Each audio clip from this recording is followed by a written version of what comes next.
Hey everybody, Crash here, DM for this campaign.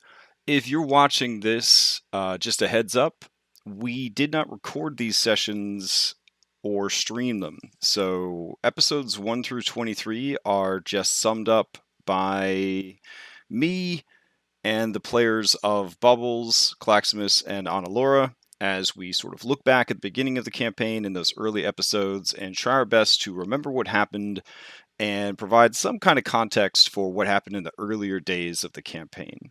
So they're short, they're sweet, I hope, and they help sort of establish the history of the campaign that has spanned 2 years and over 100 sessions. So hope you enjoy. So, Claximus, Analura, and Captain Bubbles Jr., who was just Bubbles Jr. when all this started off. Let's talk about session 1. I'm going to read these incredibly detailed notes from Analura, and then we could discuss it. So, initial party is pressed into service by the Pirate Beardless Dungar. Hold on just a sec. Can't see all the words at once on my screen. There we go. Do you have artwork for Beardless Dungar? Yeah. No. I'm in Roll20 right now. So I'll throw his mug up there on the screen. Oh, look at that little tiny doodad. Here, I'll just make his miniature really big. Ka-cha! There he is. I think I actually had a handout for Beardless Dungar too. Let's see. It's been a while since I used Roll20. There he is. Okay.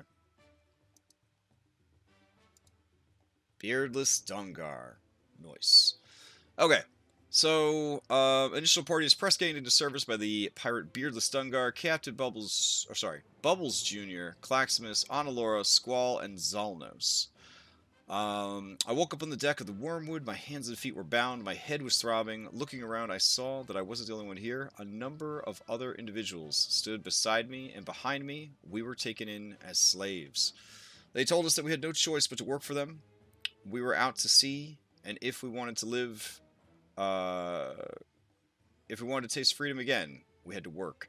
The man who talked to us called himself Mr. Plug. He was a large, disgusting Carcarian. I think we have a picture of him as well. Good old Plug. I think there's a picture of him with his ex-wife. Yep, there we go. I'll show it to you guys as well. Good old Mr. Plug. He was a large, disgusting Carcarian. Beside him was a sly Valorian who he called Master Scourge. After a quick introduction, we were sent to our jobs. They taught us nothing. I was thrown into the kitchen. I was told to cook for them. In the kitchen was Ambrose Fishguts Croup, a drunk but kind crab folk. Though he was mostly out of it, he taught me everything I needed to know, and I came out with a decent meal. Our first day was a long one. Bubbles Jr., the woke ape, dropped 50 meters of rope into the ocean by accident. Squall, the air genasi, did whatever he could to retrieve the rope, jumping into the ocean in the process. This led him to being quickly attacked by a shark and suffering a massive shark bite. It didn't get off scot-free either. As I was walking around the decks, that son of a bitch, Master Scourge, found me and severed my left pinky. The day ended with a gruesome demonstration of keel hauling to poor Jake's magpie, who was never seen again. Maybe. Wait, he was fucking dead. Yeah, he was really dead. So, yeah, that was episode 1. Any thoughts, comments, recollections that you'd like to make about episode 1? Yeah, rope is very, very difficult. I remember Bubbles Jr. could climb, so they were like, "Hey, Bubbles, you're a rigger because you can climb." Mm-hmm. Yeah. So, yeah. They just said the same thing to me too, for some reason. But you couldn't climb. Yeah, you couldn't climb at all. I couldn't climb, but they said I could, and I'd be a rigger. Yeah, they said you were strong, but then you just kept cutting the rope every time you hit the damn claws. It was really bad. Yeah, and I don't think rope is that important. You know, not worth my life to jump in after it. I would have just taken a beating. Yeah, that's what I did. That'd been easier. Yeah, it was. I tried to make it as rough of a start as possible, per the instructions given to me in the OG Book 1 adventure. When we first started out, believe it or not, I was trying very hard to honor the original source material as much as possible, whenever possible. And yeah, it was one of those things that if you look at the map and you look at like the southern ocean part of the map south of Firegrass, they literally had you guys sailing around this area in circles for like over a month. And that gave me the impression that the shackles were like really, really big. Oh, thank you. Were really, really big. And that was not actually the case. As we later found out when you guys got your own ship and began to sail around, we realized that the shackles was unbelievably tiny. And then we all, as a group, voted to make the world bigger, just so that there could be some actual sailing going on the ship. Because Did they ever, that, like... that was the expectation they created at the beginning, was that you were sailing around forever with no land in sight. And then I look at the map later and I'm like, wait a minute, like we literally just sailed in circles down here. Yeah. But I hoped that it gave you guys a taste for what the campaign was going to have, which was the initial Shanghaiing. You're trapped. You have to like work your way up through the ranks of pirate. You have to eventually make a bid for freedom, so on and so forth. And that's, you know, what we started to explore as we made our way through the different adventures. So yeah, it was special. It was definitely special. So then, what? Oh, we didn't really have I don't think we had a session 0 for this campaign, right? we did not. I didn't. No. I didn't do session zeros at that point. Because I was still very old school. Dungeons and Dragons. We ain't need no session 0. Just show up. Let's play some Dungeons and Dragons. So yeah, all the expectations of what the campaign had for you and what the campaign was about just kind of were dropped on you, which in a way I kind of felt was appropriate for the narrative that they were trying to tell initially. Was getting kidnapped. You guys got Shanghaied and you wouldn't have known what the hell was going on. I mean, so we go over like the backstories too, because like there was one point. We did have that where we did at least intro the characters to each other, because I think you met Sandara and a couple of the other people in the first session, and then Sandara was trying to keep us afloat for a while. Right, yeah. And then like there's also a huge portion that we left out, which was the rum ration. Oh, yes. Right. Yes. Which they had full mechanics for in book 1 of this campaign. They had an entire section dedicated to your rum rations and associated saving throws and addiction tables for your rum rations. The rum rations in the container for your rum ration also is where prison pockets came from, because we didn't have clothes. Yeah.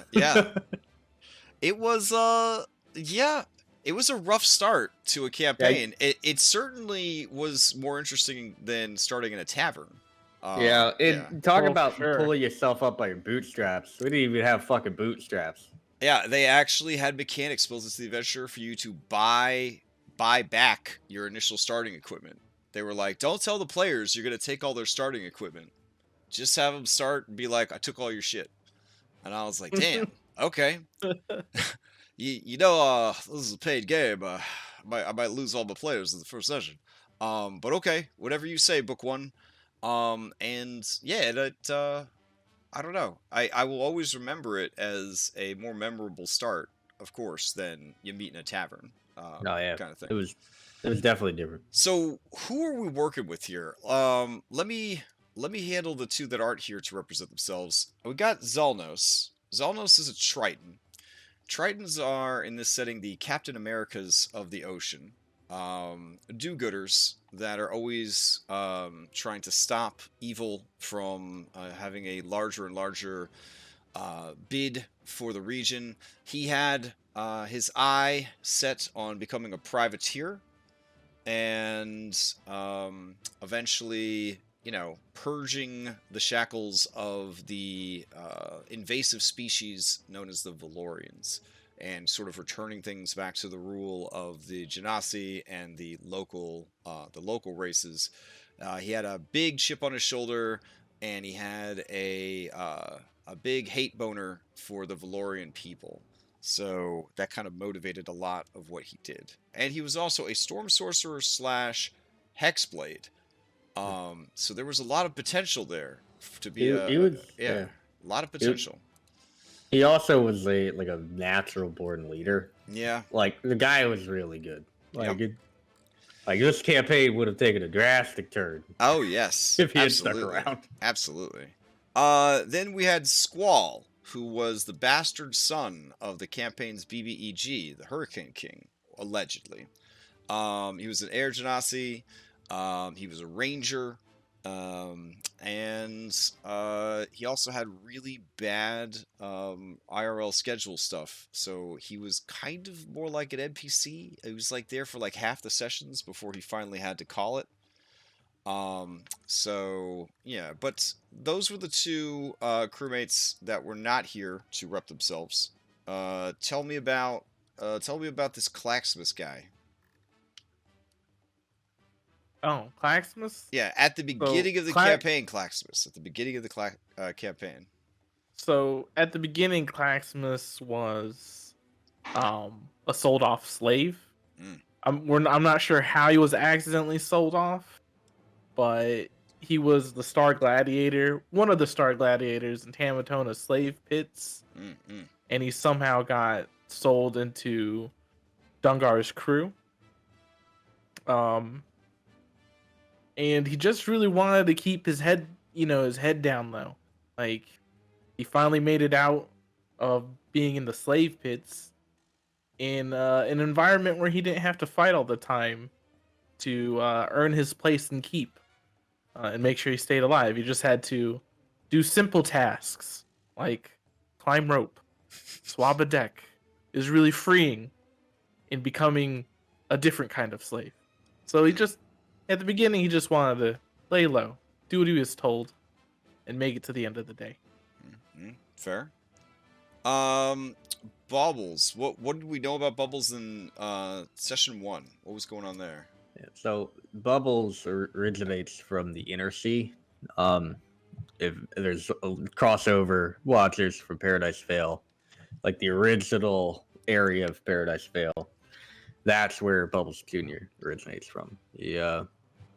His father was a woke ape that joined one of the original pirate crews that would travel back and forth like along the inland sea. And his father was killed by a dragon turtle, which is bad. But following in his father's footsteps, Bubbles Jr. sets out with a local pirate crew. It's in the Inner Sea that was very large. It was the 10th Pirates crew. Unfortunately, Bubbles Jr.'s voyage original voyage sucked just as bad as his father's, and their ship was destroyed, and he was lost out to sea, right? Where he found himself in the shackles, and being a woke ape, there are not many out there. So it was a commodity. He was picked up pretty quickly by slavers, and then he was sold into Dungar's crew.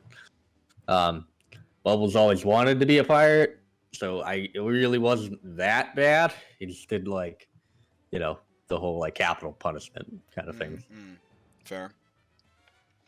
And what did we know about Analura in the first session? What do we know about her? In the first session, she wasn't.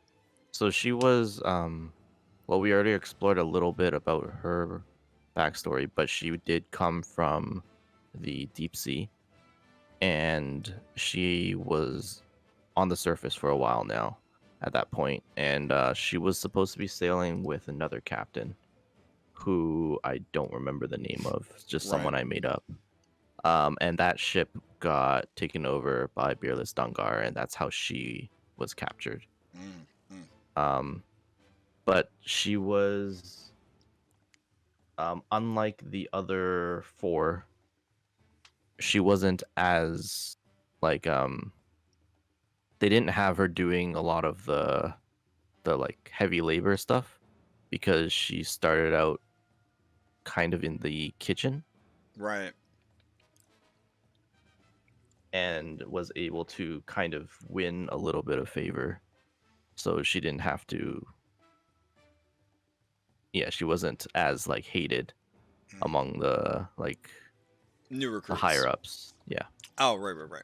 And that, honestly, building off of that, like that's something that is kind of disappeared in modern Skull Shackles because you know what I mean.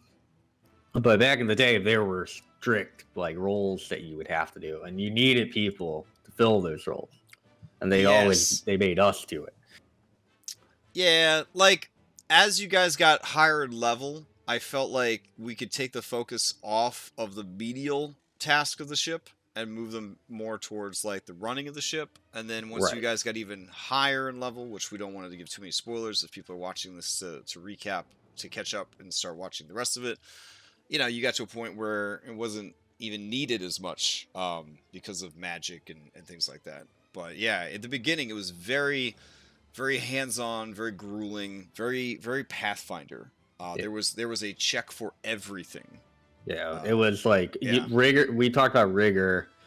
Swabby was one where you would clean the deck.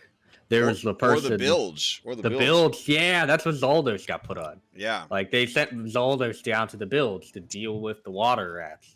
So he's down there by himself, first level, like getting the shit kicked in by these really low level creatures. Yep. We had daytime actions you had to declare, or there were nighttime actions you had to declare when you were working on the ship. It was very elaborate and very well thought out, I thought. If you're making an adventure path and you really want to immerse people in the flavor of what the campaign is about, I felt like Skull and Shackles started really strong in that regard. I felt like it definitely started. Some reviews said that if you ran it completely as written, your players were not going to want to finish the campaign because it was basically like 3 sessions of skill checks if you ran it the way that they had it mapped out. Yeah. So I did try as quickly as possible to start sprinkling in additional things to do, additional drama, and that's kind of what brought us to session 2.